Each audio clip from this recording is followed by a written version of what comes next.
If your tailbone hurts when you sit down for a long period of time, maybe driving really bothers you, or sitting at your desk all day, and you just can't seem to get rid of that pain, and you don't really know what you did to it, I'm going to give you some exercises that can help loosen up that area and reduce pain so that you can sit for longer and feel better.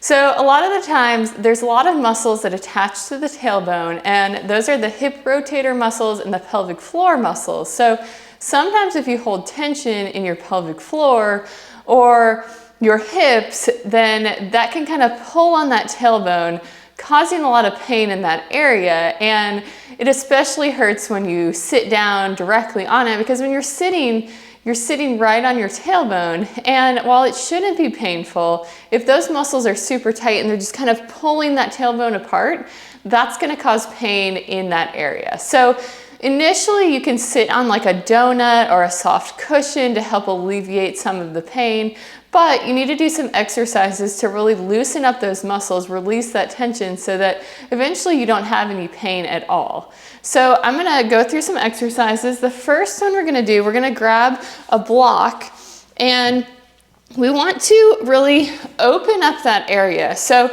a lot of hip internal rotation is going to help, because we're going to relax those muscles, relax the external rotators, and just get everything feeling good. So first what we're gonna do is place this block between our knees. And if you don't have a block, you can use like a small pillow or rolled up towel. That works fine too. It's just something to kind of separate your knees and just keep them in the same spot. So we're gonna put our hands in a hands and knees position like this. And then we're gonna do something similar to a child's pose or a rock back. But what we're gonna do first is bring our feet apart as far as they can go. Let me move my kettlebell here. So bring your feet apart as far as they can go, and then sit back like that, and then come back forward. Bring your feet back together, bring them apart, sit back, and you can hold this for 5 to 10 seconds. And then come back forward and bring it back and sit back and back forward. You want to do about 10 or 15 times. Just kind of opening up those hips, opening up that tailbone area. And then come back up. And then what we're going to do is place this block under one knee and keep the other knee on the floor. And again, if you don't have a block, just use something that can elevate your knee, like a towel or a pillow. And for this one, we are just going to kind of do a rock back with our knee elevated. And so and you can do this on both sides. You can do 10 or 15 on one, 10 or 15 on the other. But this also just kind of opens up this tailbone area and kind of releases some tension there. So you can kind of sit back. You can actually hold this for up to 30 seconds if you want to, or just 5 to 10 works.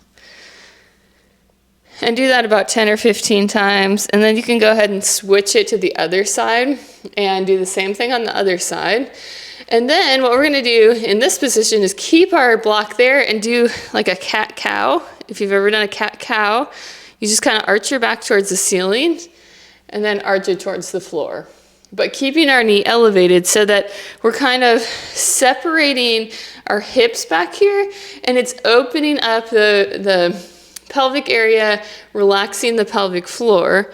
So you just want to go 10 or 15 times to each direction, slowly going, moving from one direction to the other, and just really kind of letting it relax there. And then from there, you can keep the block on that side. Well, you can actually do that one on both sides if you want to, but I'm gonna move the block so that you can see what I'm doing next. Now we're gonna do a little bit of a hip hike in this position. So one knee is elevated, and we're gonna lift the other knee to the same height as that knee, and then back down. So lift it up and back down. So we're just getting some separation in our hips, and we're working on some strengthening here as well in the core and the hips. You just want to do 10 or 15, and then you'll switch to the other side and do the same thing on the other side. Okay, so the other thing that is super important is working on hip internal rotation strength, because sometimes the hip internal rotators are weak and the hip external rotators are too tight or they're strong. And so there's kind of an imbalance, and then that leads to pain and tightness in the tailbone area. So to do that, first we can lie on our side and place a block or pillow between our knees, feet together, and we're just gonna lift the top foot towards the ceiling and then back down. And you wanna do, this one you wanna do 20 to 30 times. You can take a break at each 10. If this is pretty easy, you can place a band around your ankles and add a little resistance that way. And then you want to do this on both sides. So 20 to 30 on each side. And then to make that a little more challenging, I like to go here, place this block here and come up into a side plank here, and then do the same motion. Lift that foot up towards the ceiling, like that. All right, we're gonna do one more exercise. And so we're gonna grab a band, find my band here, place it around your ankles and lie on your back. Again, we wanna place something between our knees just so our knees stay in the same place. And then knees bent to 90 degrees. We're gonna pull our feet apart and then back together slowly. So again, we're working on hip internal rotation and back together. If the band feels too hard, you can do it without the band at first. And you wanna do 20 to 30, taking a break at each 10. So all of those exercises will help loosen up those hip rotators, loosen up that pelvic floor, reduce tension, and then also start working on building some hip internal rotation strength, which will just take some stress off of the pelvic floor and the tailbone and hopefully relieve your pain. So just be consistent with those, try those, and hopefully that helps.